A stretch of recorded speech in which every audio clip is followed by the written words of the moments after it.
Good morning students. आज हम लोग HSPQ टेस्ट करेंगे, हाई स्कूल व्यक्तित्व प्रश्नावली, जो कि आरबी कैटल के द्वारा दी गई है। 14 डायमेंशंस के द्वारा व्यक्तित्व की जांच करती है। इसमें मुख्य रूप से सृजनात्मक क्षमता और नेतृत्व क्षमता को जांचा जाता है। हाई स्कूल पर्सनालिटी क्वेश्चनायर जो है उसका पूरा नाम HSPQ, उसका पूरा नाम हाई स्कूल पर्सनालिटी क्वेश्चनायर है। ये जो है आरबी कैटल द्वारा दी गई है। इसको भी हम दो तरीके से देखेंगे, इसका थ्योरेटिकल एस्पेक्ट और इसका प्रैक्टिकल एस्पेक्ट। तो जब हम थ्योरेटिकल एस्पेक्ट की बात करते हैं तो हम सैद्धांतिक व्याख्या करते हैं आपके व्यक्तित्व की। तो व्यक्तित्व की सैद्धांतिक व्याख्या करते वक्त सबसे पहले हमें व्यक्तित्व का अर्थ लिखना होगा, यानी मीनिंग ऑफ पर्सनालिटी। फिर इसमें भी व्यक्तित्व का आप शाब्दिक अर्थ लिखोगे। फिर उसके बाद हर तरह से व्यक्तित्व की परिभाषा लिखोगे, और डिफरेंट डिफरेंट जो साइकोलॉजिस्ट हैं सबने अलग अलग परिभाषाएं दे रखी हैं, तो सबकी परिभाषाएं आप लिखोगे। ये देखिए, ये व्यक्तित्व की परिभाषाएं, जैसे ऑलपोर्ट की सबसे मेन इसमें मानी जाती है परिभाषा, फिर मन के अनुसार, फिर हंट के अनुसार, वैलेंटाइन के अनुसार, फिर व्यक्तित्व की विशेषताएं। फिर हम व्यक्तित्व की विशेषताएं लिखेंगे, जिसमें व्यक्तित्व के गुण आ जाते हैं, गुण लिखेंगे। गुण लिखने बाद व्यक्तित्व के प्रकारों पर आते हैं।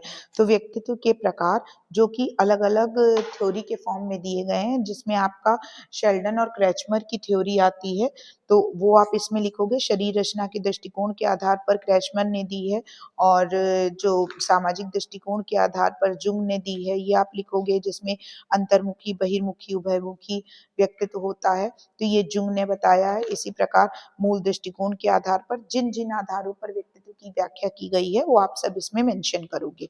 फिर भारतीय दृष्टिकोण के आधार पर भी दिया गया है। व्यक्तित्व को प्रभावित करने वाले कारकों पर आते हैं, तो व्यक्तित्व को प्रभावित करने वाले कौन कौन से कारक हैं, जिसमें मेन जो होते हैं वो अनुवांशिक कारक होते हैं, जैविकीय कारक जिसको कहते हैं। फिर दूसरा वातावरणीय कारक या पर्यावरणीय कारक होते हैं, ये आपको ध्यान देना होगा, इसके बारे में लिखना होगा। वातावरणीय कारक में भी भौतिक और सामाजिक कारक आते हैं, तो ये पूरा आप अपनी फाइल में मेंशन करोगे। फिर आते हैं व्यक्तित्व के सिद्धांत पे। तो व्यक्तित्व के सिद्धांत कौन कौन से हैं, सबसे मेन होता है इसमें फ्राइड का मनोविश्लेषणात्मक सिद्धांत, जिसमें उन्होंने इदम अहम और परम अहम के बारे में बताया है, इसको पूरा मेंशन करोगे। फिर शरीर रचना का सिद्धांत दिया है, ऑलपोर्ट ने शील गुण का सिद्धांत दिया है, कैटल ने शील गुण का सिद्धांत दिया है, तो ये सारे सिद्धांत आप मेंशन करोगे अपनी जो फाइल है उसमें, सैद्धांतिक व्याख्या में। तो ये पूरा आपके सिद्धांत हैं। फिर आते हैं व्यक्तित्व परीक्षण पर। टेस्ट कैसे किया जाता है, तो 3 विधियां मानी गई हैं टेस्ट करने की, आत्मनिष्ठ, वस्तुनिष्ठ और प्रक्षेपी। आत्मनिष्ठ जो होती है उसमें अवलोकन, साक्षात्कार और जीवन इतिहास के माध्यम से हम टेस्ट करते हैं व्यक्तित्व को। फिर वस्तुनिष्ठ विधि होती है, जिसमें मापनी के द्वारा, प्रश्नावली, परिसूची के द्वारा और परिस्थिति परीक्षण के आधार पर हम परीक्षण करते हैं। फिर प्रक्षेपी विधि, जो टैट, कैट और रोरशाह हरमन की जो टेस्ट है, वो बहुत बेसिक टेस्ट है और वो बहुत इंपॉर्टेंट माने जाते हैं, उसकी व्याख्या आप करेंगे यहाँ पे। तो ये सारी देखिए फाइल में लिखी हुई हैं। फिर आते हैं इसके प्रैक्टिकल एस्पेक्ट पे, जो कि मेन इंपॉर्टेंट एस्पेक्ट है आपका। तो उसमें भी जैसे सब प्रैक्टिकल में पहले परीक्षण का नाम आता है, इसमें भी पहले परीक्षण का नाम आएगा। तो इसमें जो परीक्षण का नाम है वो है आपका high school personality questionnaire HSPQ। ये जो है हाई स्कूल स्तर के बच्चों के व्यक्तित्व की जांच के लिए प्रयोग किया जाने वाला प्रैक्टिकल है। इसका उद्देश्य HSPQ का व्यक्तित्व के विभिन्न आयामों को ज्ञात करना है, जिसमें 14 आयामों के आधार पर हम व्यक्तित्व का परीक्षण इसमें करते हैं। आरबी कैटल ने ये दिया था, निर्माणकर्ता का नाम आ गया इसमें। फिर परीक्षण की विश्वसनीयता, जो वैलिडिटी है और रिलायबिलिटी है, वो आपकी 0.74 से 0.19 तक मापी गई है। फिर इसके अलावा प्रयोज्य का विवरण, जैसे कि और प्रैक्टिकल्स में आप लिखते हो, जो टेस्ट कर रहा है, जिस पर टेस्ट कर रहे हो, वो प्रयोज्य यानी सब्जेक्ट हो जाता है। फिर परीक्षण करता यानी आप हो गए, उसका विवरण आएगा। फिर परीक्षण का विवरण, कहाँ पर कर रहे हो, किस समय पर कर रहे हो, कौन सी डेट को कर रहे हो। फिर सहायक सामग्री यानी जो आपकी रिक्वायर्ड मटेरियल है वो आएगा इसमें। तो रिक्वायर्ड मटेरियल में हाई स्कूल पर्सनालिटी क्वेश्चन आएगा, आंसर शीट आएगी, और आपकी दो जो वो हैं स्टेंसिल्स हैं वो आएंगी, टेबल आएगा, टेस्ट प्रोफाइल आएगी, टेस्ट मैनुअल आएगा, स्टॉप वॉच और पेंसिल आएगी। अब करेंगे कैसे इसको, कार्यप्रणाली। कार्यप्रणाली आएगी, परीक्षण से पूर्व परीक्षक कक्ष में प्रकाश और हवा की उचित व्यवस्था, जैसे कि हमने पिछले प्रैक्टिकल में बताया था, करने से पहले आपको ये चीजों का ध्यान रखना पड़ेगा। तो ये आपका इनिशियल प्रिपरेशन में आ जाएगा, यानी प्रारंभिक तैयारी आप इसकी ऐसे ही करोगे, यानी प्रॉपर लाइट और air was done, proper and comfortable sitting arrangement होना चाहिए। फिर उसके बाद it was insured that the lab is not affected by any outside disturbance, तो ये आप ध्यान रखोगे। फिर प्रॉपर सिटिंग अरेंजमेंट होना चाहिए, प्रिकॉशंस में जितना भी नेसेसरी मटेरियल है वो चेक्ड और रेडी होना चाहिए। फिर रेपो मेंटेन करेंगे, उसके बाद फिर सब्जेक्ट को ध्यान देंगे कि सब्जेक्ट ये ध्यान रखे कि कोई भी क्वेश्चन स्किप ना हो, स्कोरिंग ठीक से करेंगे। और फिर उसके बाद it is also made to sure that the subject is physically and mentally prepare हो इस कार्य को करने के लिए। तो ये आपका आ गया। फिर पूरा आपका परीक्षण की व्यवस्था कैसे की वो आएगा, इंस्ट्रक्शंस निर्देश आएंगे जो आपकी बुकलेट पर भी लिखे हुए हैं ऊपर। ये आपकी बुकलेट है, ये देखिए बुकलेट पे ये सारे निर्देश लिखे हैं, ये पढ़ेंगे बच्चे या बच्चों को आप कहेंगे। फिर उसके बाद subject is instructed not to open the text booklet until he is told to do so, जब तक उससे कहा ना जाए वो बुकलेट नहीं खोलेगा। After that the subject is asked if he had a query related to the instruction of the test, if there is any problem he or she may ask, अगर उसे इंस्ट्रक्शन जो दिए गए हैं कोई भी इंस्ट्रक्शन समझ में ना आ रहा हो तो वो पूछ सकता है। Keep it in mind that you don't need to tick the answers but to cross, हमेशा जब भी हम कोई क्वेश्चन आयर सॉल्व करते हैं तो उसमें जो है टिक का निशान लगाते हैं, लेकिन इसमें हम टिक नहीं करेंगे, इसमें हम क्रॉस का निशान लगाएंगे, ये आपको ध्यान रखना है। There is only one answer of every question and no question is to be left blank, कोई भी क्वेश्चन छोड़ना नहीं है और हर एक क्वेश्चन का सिर्फ एक आंसर आपको टिक वो क्रॉस करना है। फिर the subject should be between 14 to 16 to 17 years, 14 से लेकर के 17 साल तक के बच्चे पर ये टेस्ट हम अप्लाई कर सकते हैं। After some time subject is reminded of the remaining time, after हाँ हर थोड़े देर पे आप टाइम के बारे में जो है अपने जो सब्जेक्ट है उसको बताते रहोगे कि आपको ये क्वेश्चन आंसर सॉल्व करने के लिए सिर्फ 40 मिनट का समय मिला है। फिर उसके बाद जब आगे बढ़ते हैं तो अब हम क्या करेंगे, सबसे पहले हम प्रोसीजर क्या है इसका करने का, सबसे पहले ये हमारी क्वेश्चन आयर है बेटा, ये 142 क्वेश्चन हैं इसमें, ये आपकी क्वेश्चन आयर है, इसमें देखिए ये 142 क्वेश्चन हैं पूरे, ये देखिए ये आपके 142 क्वेश्चन है। अब इसके लिए आपको ये रिस्पॉन्स शीट यानी जिसको आंसर शीट कहा जाता है ये मिलेगी, इस तरह की आपको आंसर शीट मिलेगी बच्चों, इसको बहुत ध्यान से देखिएगा। इसमें आपका नाम ऊपर पहले भरा जाएगा, एज भरी जाएगी मेल और फीमेल, और जो स्कूल है जिस स्कूल के बच्चे पर आप टेस्ट कर रहे हो वो भरा जाएगा, यहाँ पे डेट डाल दी जाएगी। आफ्टर दैट आप क्या करोगे कि जैसे फर्स्ट क्वेश्चन है, मान लीजिए इसका हमने फर्स्ट क्वेश्चन देखा तो इसका फर्स्ट क्वेश्चन ये कह रहा है क्या तुम सभी निर्देशों को समझ गए हो, ऑप्शन है हाँ, अनिश्चित नहीं, समझ गए हैं, नहीं समझे हैं या अनिश्चित है। मान लीजिए हमने कहा हाँ, हाँ कहा तो हम क्या करेंगे कि फर्स्ट के ए में क्रॉस कर देंगे, यहाँ क्रॉस किया, इसी तरीके से 142 क्वेश्चंस तक हम सॉल्व कर लेंगे क्रॉस करके। अब करेंगे क्या बेटा कि अब ये दो स्टेंसिल होती हैं, ये देखिए 14 डायमेंशंस हम चेक कर रहे हैं, ये दो स्टेंसिल्स आपको मिलेंगी इस तरीके की, ठीक है। ये सेकंड नंबर की है, इसमें 2 लिखा हुआ है, ये फर्स्ट नंबर की है, इसमें 1 लिखा हुआ है। अब ये जो सर्किल है आपका जिसपे 1 लिखा, 1 पे सर्किल है, ये है आपका एस्ट्रिक, यहाँ पे जो छेद है ये छेद और यहाँ पे जो स्टार है ये स्टार, आप इस ये सर्किल के अंदर इस स्टार को लेकर आओगे, ऐसे स्टेंसिल को आप फिट करोगे, ठीक है। ये स्टार आपका इसके अंदर आना चाहिए, तो आपकी जो सर्किल्स में ये दिखने लगेगा, सर्किल्स के अंदर ये दिखने लगेगा। मान लीजिए आपने रखा तो फर्स्ट वाले के अंदर मान लीजिए ऐसे आपने रखा इसको, एक मिनट, ये मान लीजिए है आपका स्टेंसिल, तो ये आपने ऐसे रखा, तो जब ये सर्किल के नीचे वाले स्टार जो है वो सर्किल के अंदर से दिखना चाहिए, जब ये आप ऐसे रखोगे तो ये ऑप्शंस जो आपने टिक किए हैं ये नीचे से दिखाई देंगे, तो जिस सर्किल के अंदर ऑप्शन दिखाई देगा आपका क्रॉस का, तो ये 1 का ए मान लीजिए रखा तो इसके ऊपर ये आया 1 पे, 1 पे आया मान लीजिए, तो 1 पे के आगे यहाँ बगल में 1 नंबर लिखा है और ये क्रॉस अगर 2 में दिख रहा है तो इसके बगल में 2 नंबर लिखा है। तो जिस हिसाब से ये दिख रहा है उस हिसाब से आप यहाँ मार्किंग करोगे। ये आपका रॉ स्कोर होता है। जब स्टेंसिल रख के मार्किंग करोगे बेटा तो यहाँ पे जैसे 1 का ए है, इसमें आपको 1 नंबर मिला है। इसी तरीके से जब और आगे बढ़ोगे तो 22 का ए है, इस पे भी आपको 1 नंबर मिला है। 42 का ए है तो इस पे भी आपको 1 नंबर मिला है। फिर उसके बाद जो है जब ये सारी स्कोरिंग आपकी हो जाती है तो उसको आप टोटली कैलकुलेट कर लोगे। कैलकुलेट करने के बाद इसमें आपकी ये जो 12, 17, 12, 9, 5, 14, 15, 12, 11, 13, 6, 13, 10 और 13 आ जाएगा। फिर उसके बाद ये आपका रॉ स्कोर निकल के आता है। फिर जब ये दोनों स्टेंसिल आप यूज करोगे, देखिए इसमें जो है ACEGIOQ3 ये कुछ डायमेंशंस हैं और कुछ डायमेंशंस आपके इसमें मेंशन है। BDFH दोनों स्टेंसिल को यूज करके आप ये मार्किंग करोगे तो ये आपका रॉ स्कोर आ जाएगा। रॉ स्कोर निकलने के बाद इससे आपको स्टेन स्कोर निकालना है। अब स्टेन स्कोर ये जिसमें STD लिखा है इसको स्टैंडर्ड स्कोर भी कहते हैं और स्टेन स्कोर भी कहते हैं। स्टेन स्कोर निकालने के लिए जैसे आपका ये आया है ए में 12, तो अब इसको हम स्टेन स्कोर निकालने के लिए ऐसे यूज करेंगे बेटा कि जैसे ये आ गया है तो इसमें एक ये स्टेन स्कोर का चार्ट होता है, ये table 1 stand for art group of form A, ये चार्ट आप इसमें यूज करोगे। देखो ए का 12 आया था तो ए में 12 to 14 यहाँ पे आ रहा है। ऊपर क्या स्टेन स्कोर लिखा है 6, तो यहाँ पे आप क्या लिखोगे, एक सेकेंड, यहाँ पे आप लिखोगे 6।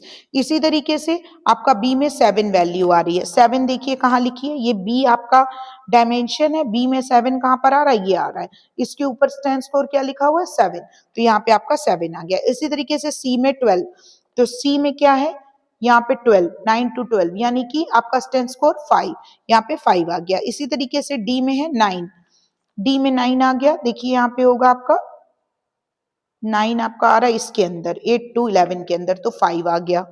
ये देखिए इस तरह से आप स्टेन स्कोर, इसको स्टैंडर्ड स्कोर भी कहा जाता है इसीलिए इस पे STD लिखा रहता है। तो आप ये मार्क कर लोगे। ये मार्क करने के बाद आप आओगे ग्राफ बनाओगे। तो ग्राफ के लिए अभी मैं आपको बताती हूँ बेटा, ग्राफ के लिए अब इसके बाद आप क्या करोगे, पहले ये आपने मेंशन कर लिया, अब इसमें ऑब्जर्वेशन टेबल नंबर 1 बनेगा आपका। तो ऑब्जर्वेशन टेबल नंबर 1 जो बनेगा उसमें आप सीरियल नंबर लिखोगे, स्टेन स्कोर आपके इसमें मैं आपको बता रही हूँ, जैसे फैक्टर्स हो गया जो भी आपके दे रखे हैं ऑब्जर्वेशन टेबल नंबर 1। सबसे पहले इसमें मैंने आपको बताया था इससे नेतृत्व क्षमता और जो सृजनात्मक क्षमता है वो जांच की जाती है। तो सबसे पहले लीडरशिप पोटेंशियल जांच किया जाता है, नेतृत्व क्षमता। तो उसको निकालने के लिए एक फॉर्मूला बेटा दिया गया है नेतृत्व क्षमता गुणांक के नाम से। तो उसको 0.2b plus 0.2c plus 0.1e plus 0.4f plus 0.4g plus 0.4h minus 0.2i plus 0.1j minus 0.40 plus 0.4q3 minus 0.2q4 minus 2.2। ये जो 2.2 है इसको कांस्टेंट कहा जाता है। और ये जो b है, b का जो स्टेन स्कोर आया है उससे आपको 2 को मल्टीप्लाई करना है, प्लस सी का जो स्टेन स्कोर आया आपको 0.2 को उससे मल्टीप्लाई करना है, फिर ई का जो स्टेन स्कोर आया उसको 0.1 से मल्टीप्लाई करना है। इस तरह से आप टेबल को, क्वेश्चन को सॉल्व करोगे। इसी फॉर्मूले में बेस आप ये टेबल बनाओगे जिसमें आपका फैक्टर्स आ जाएंगे। जैसे लीडरशिप निकालने के लिए BCEFGHIJ और Q3 Q4 फैक्टर्स हैं, ये आपने यहाँ मेंशन कर लिए। फिर इसी में ये आपका वेटेज जो 0.2 है ये वेटेज कहलाता है। तो आपने वेट लिखा और उसके नीचे 0.2, इसमें प्लस माइनस का बेटा बहुत ध्यान रखना है। तो 0.2 प्लस है, 0.2 प्लस है, 0.1 प्लस है, 0.4 प्लस है, 0.4g, 0.4h, फिर यहाँ माइनस 0.2 है आई वाले में। देखिए आई वाले में माइनस 0.2 लिखा है, इसमें प्लस माइनस का बहुत ध्यान रखेंगे। फिर स्टेन स्कोर और वेट को प्रोडक्ट करेंगे यानी इंटू करेंगे, इंटू करके जो लास्ट में कांस्टेंट ये हमारी माइनस 2.2 है इसको लेस कर देंगे और इस तरह से ये आ जाएगा आपका 7.7। ये लीडरशिप स्कोर आ गया आपका। अब इसी से सेंटाइल निकालेंगे, कैसे निकालेंगे वो भी हम आपको बताएंगे। इसी तरह से आप एक टेबल और बनाओगे, ये ऑब्जर्वेशन टेबल नंबर 2 होगा, वो क्रिएटिविटी स्कोर से निकालोगे। तो क्रिएटिविटी स्कोर का जो फॉर्मूला है बेटा वो अलग है, जैसे -0.2 A plus 0.4 B plus 0.2 C plus 0.2 D plus 0.3 E minus 0.4 F minus 0.4 G plus 0.2 H plus 0.4 I plus 0.1 J plus minus 0.3 O plus 0.1 Q2 plus 0.1 Q3 plus 1.7 जो है वो कांस्टेंट है। तो यहाँ फैक्टर्स आ गए ABCDEFGHIJOQ2 Q3, ये लिख लिए पूरे। फिर उसके बाद इसका वेटेज लिख लिया जो भी आपका दे रखा है, स्टेन स्कोर इसके लिख लिए, जो स्टेन स्कोर किसके थे, ए का स्टेन स्कोर था 6 था, बी का स्टेन स्कोर 7 था, तो ये सारे स्टेन स्कोर लिख लिए। फिर वेटेज लिख लिया, वेटेज कौन सा है, जो -0.2 है प्लस 0.4 है प्लस 0.2 है, ये आपने लिख लिया। फिर स्टेन स्कोर और वेट को प्रोडक्ट कर दिया यानी इनटू कर दिया, ये पूरी वैल्यूज निकाल ली। जब वैल्यूज निकाल ली और तो लास्ट में क्या करोगे, प्लस 1.7 करके जो कांस्टेंट वैल्यू है प्लस 1.7, तो 18, ये आपका 7.7 स्कोर आ गया। सेंटाइल निकालना मैं आपको बताती हूँ। सेंटाइल निकालने के लिए आपके मैनुअल में ये टेबल है, ये देखिए ये टेबल दे रखी होगी मैनुअल में, उससे आप सेंटाइल निकालोगे। अब देखिए इसमें वैल्यू आपकी कितनी आ रही थी, इसमें आपकी जो लीडरशिप स्कोर आ रहा था वो आपका आ रहा था 7.7। इसमें देखो बेटा 7.7 कहाँ पर है, ये 7.5 के नियरेस्ट होगा 7.7, तो 84.1 आपकी सेंटाइल निकल आई। इसी तरीके से जो आपका लीड क्रिएटिविटी स्कोर आया वो भी 7.7 आया है, तो आपकी 84.1 इसमें भी आपकी सेंटाइल हो गई। ठीक है, अच्छा अब ये 7 आया था और ये 7.5 है आपका, तो जब 7.5 है और 8 के आसपास होगी तो 89.4 आप सेंटाइल लोगे। नियरेस्ट जो भी आपकी संख्या आएगी उसके सामने जो है आप सेंटाइल लोगे इसका। तो ये आपने सेंटाइल निकाल ली। सेंटाइल निकालने के बाद जब आप ये सेंटाइल निकाल लोगे बेटा, तो सेंटाइल निकालने के बाद, दोनों की सेंटाइल निकालने के बाद अब क्या करोगे कि इसमें एक ऑब्जर्वेशन टेबल नंबर 3 बनाओगे। तो ऑब्जर्वेशन टेबल नंबर 3 में क्या आएगा आपका, सीरियल नंबर, फैक्टर्स, और जो रॉ स्कोर सबसे पहले हमने स्कोर निकाले थे वो आएंगे, फिर उसी के आधार पर जो स्टेन स्कोर निकाले थे वो आ जाएंगे, फिर ट्रेड्स लिख दोगे। ट्रेड्स आपके जो ग्राफ दिया होगा उसमें लिखा होगा। तो जो ग्राफ है वो आपका भी मैं दिखाती हूँ, तब तक आप इसको देखिए कि इसमें जो लीडरशिप पोटेंशियल आया है वो आपका आया है 9.9, सब्जेक्ट का जो क्रिएटिविटी का आया है वो 4.4 आया है आपका। देखिए इस तरह से ये आपका बनेगा। फिर उसके बाद जब और आगे आते हैं हम, तो इसमें एक ग्राफ बनेगा बेटा। ग्राफ के लिए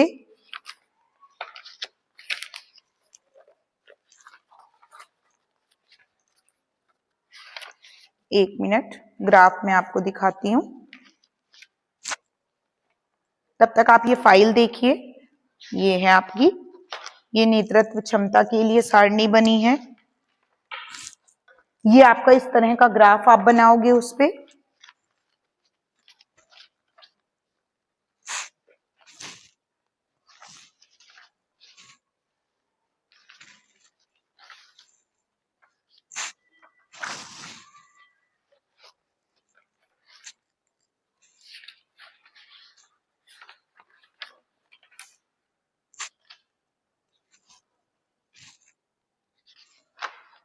ये सृजनात्मकता के लिए बनेगा। ये देखिए, इसको नोट डाउन कर लीजिए बच्चों।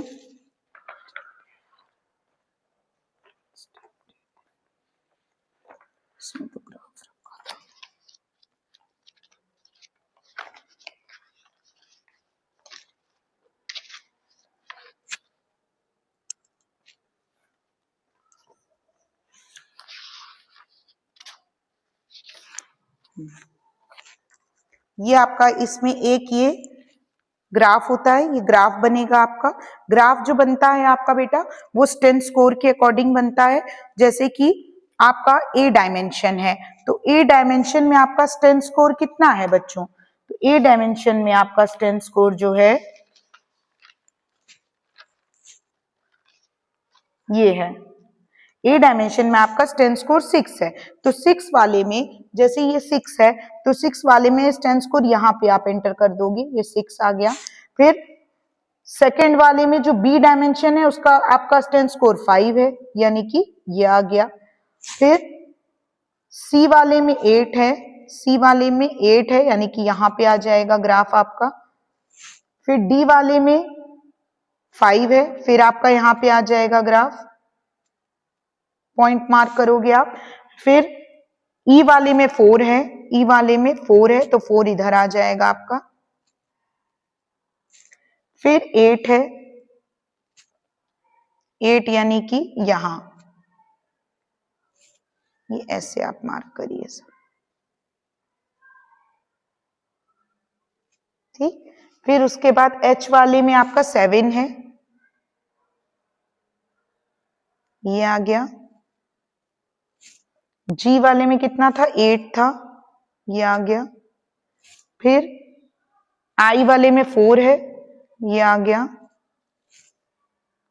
फिर जे वाले में 9 है, ये आ गया। ओ वाले में 3 है, इधर चले जाएंगे, ये आ गया। फिर Q2 वाले में 8 है, ये आ गया। फिर 6 है Q3 में, यहां पे आएगा।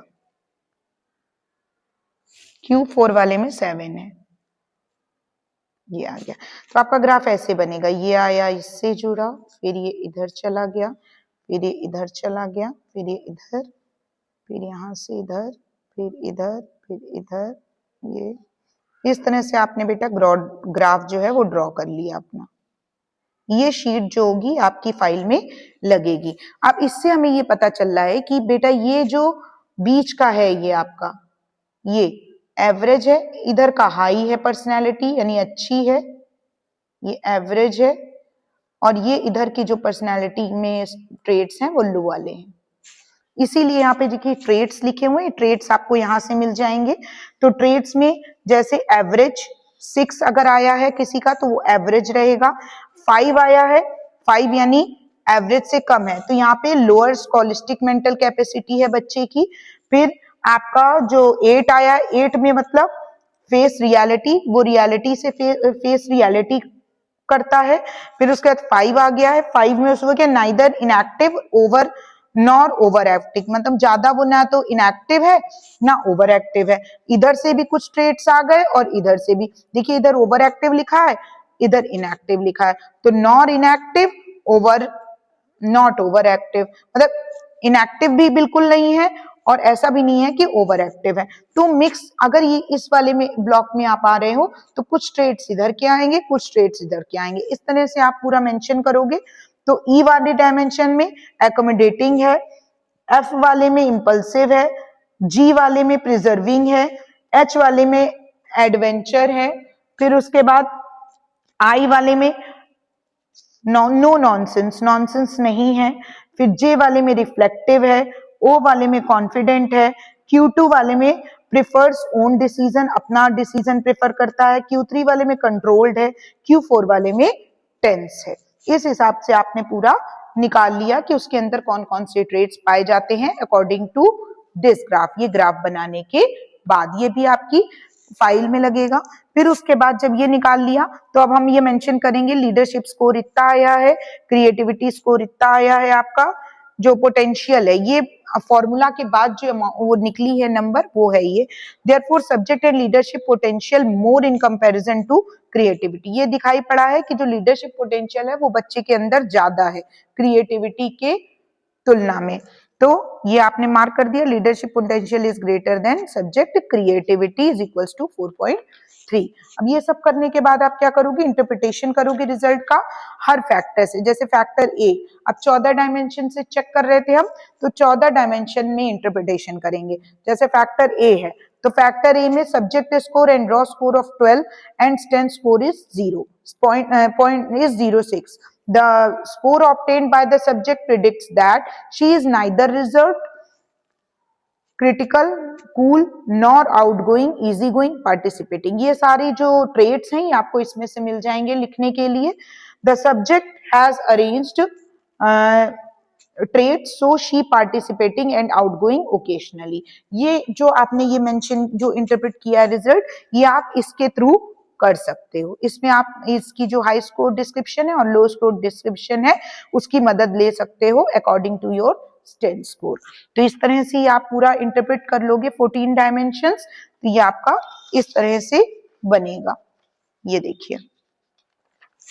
फिर उसके बाद लास्ट में आपका, last but not the least, आप ये जानते हो कि एजुकेशनल इम्प्लीकेशन इंपॉर्टेंट है, तो एजुकेशनल इम्प्लीकेशन लिखोगे जिसको शैक्षिक निहितार्थ कहा जाता है। तो टीचर्स के लिए इसका शैक्षिक निहितार्थ अलग है, स्टूडेंट्स के लिए अलग है। जैसे कि टीचर्स के लिए helpful in selection of proper teaching method, जब हमें ये पता चल जाता है कि बच्चे के अंदर कितना लीडरशिप स्कोर है, कितना आपका क्रिएटिविटी है, उसके अंदर कौन कौन से ट्रेड्स पाए जाते हैं, तो ये टीचर्स के लिए हेल्पफुल हो जाता है पढ़ाने के लिए, उनके टीचिंग मेथड के लिए। हेल्पफुल इन ऑर्गेनाइजेशन ऑफ को करिकुलर एक्टिविटीज, इससे बच्चों की जो क्षमताएं हैं वो निकल के बाहर आती हैं, जिससे जो टीचर्स हैं वो को करिकुलर एक्टिविटीज ऑर्गेनाइज कर सकते हैं, इंडिविजुअली हर चाइल्ड को एनालाइज कर सकते हैं, मोटिवेट कर सकते हैं और गाइडेंस एंड काउंसलिंग प्रोवाइड कर सकते हैं बच्चों को, उनका अचीवमेंट लेवल इंप्रूव कर सकते हैं। तो ये तो टीचर्स के लिए हो गया फायदा। फिर स्टूडेंट्स के लिए एडजस्टमेंट के लिए हेल्पफुल होता है, स्टूडेंट्स अपने आप को एडजस्ट कर सकता है क्लास में। फिर helpful in selection of a job, जो भी आपके अंदर क्वालिटी ज्यादा होती है उसके अकॉर्डिंग आप अपनी जॉब को सेलेक्ट कर सकते हो। डिवीजन ऑफ वर्क, वर्क का डिवीजन किया जा सकता है, जिस जो व्यक्ति या बच्चा जो जिस काम में अच्छा है उसे वो वर्क दिया जा सकता है और इससे इजीली बच्चे अपने एम को अचीव कर सकते हैं। और इम्प्रूवमेंट ऑफ अचीविंग लेवल, इससे अचीवमेंट लेवल इम्प्रूव होता है। ये बच्चों था आपका पर्सनालिटी टेस्ट, जो सबसे ज्यादा यूज होने वाला टेस्ट होता है, आरबी कैटल का टेस्ट है ये, इसको आप लोग ध्यान से पढ़े। और इस प्रकार से ये आपका जो है प्रैक्टिकल एस्पेक्ट था। तो इसमें ये देखिए आपका पूरी ये फाइल बनी हुई है, इसमें इसी तरह से मेंशन किया गया है पूरी चीजें।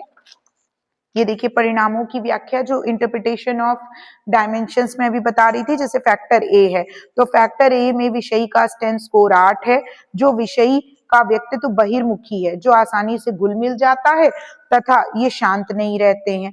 दोनों का एक एक ट्रेट इन्होंने डाल दिया है एक साइड का, क्योंकि 8 है इसका स्टेन स्कोर, तो अबव हाई पर्सनैलिटी का व्यक्ति है, तो हाई पर्सनैलिटी के जो ट्रेट्स होंगे वो इसमें डाल देंगे। फैक्टर बी है, इसका स्टेन स्कोर 3 आया है, यानी कि वो एवरेज से कम कहलाएगा। बुद्धिमत्ता स्तर में सामान्य से कम है। मूर्त और मूर्त दोनों चिंतन ना करके केवल मूर्त चिंतन करने वाला है। इस तरह से ये पूरा मेंशन किया है इन्होंने, परिणामों की व्याख्या की है Q4 तक।